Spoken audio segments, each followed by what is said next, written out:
तर देशाच्या संरक्षण क्षेत्रासाठी राफेल लढाऊ विमानांची निर्मिती करणाऱ्या राज्याची उपराजधानी नागपूरच्या शिरपेचात आणखी एक तुरा रोवला गेलाय।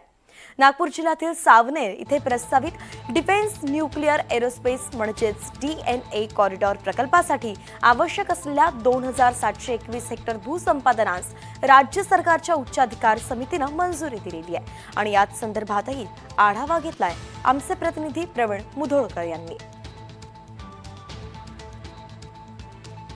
नागपूर जिल्ह्यातल्या सावनेरमध्ये डीएनए म्हणजे डिफेन्स न्यूक्लिअर एरोस्पेस कॉरिडॉर तयार करण्यासाठी 6725 एकर जमीन संपादित करण्यासाठी राज्य सरकारनं मंजुरी दिली आहे।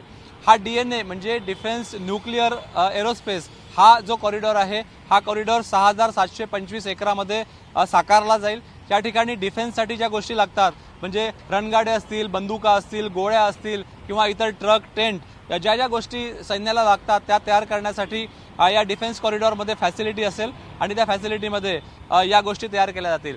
यासोबतच डिफेन्स सोबतच न्यूक्लिअर संदर्भामध्ये ही खूप तंत्रज्ञान पुढे गेलेलं आहे आणि युद्धामध्ये जे ते न्यूक्लिअर तंत्रज्ञानही मोठ्या प्रमाणामध्ये वापरलं जातं। त्यामुळे न्यूक्लिअर संदर्भात सुद्धा संशोधन आणि इतर ज्या गोष्टी आहेत त्या सुद्धा या डीएनए कॉरिडॉरमध्ये तयार केल्या जातील आणि संशोधन सुद्धा होणार आहे। यासोबतच एरोस्पेस म्हणजे विमानं, हेलिकॉप्टर, लढाऊ विमानं, त्यांचे पार्ट्स हे सुद्धा या कॉरिडॉरमध्ये तयार केले जातील। यासोबतच नागपूरच्या आसपास ज्या एक्सप्लोजिव्ह कंपन्या आहेत त्यातली सोलर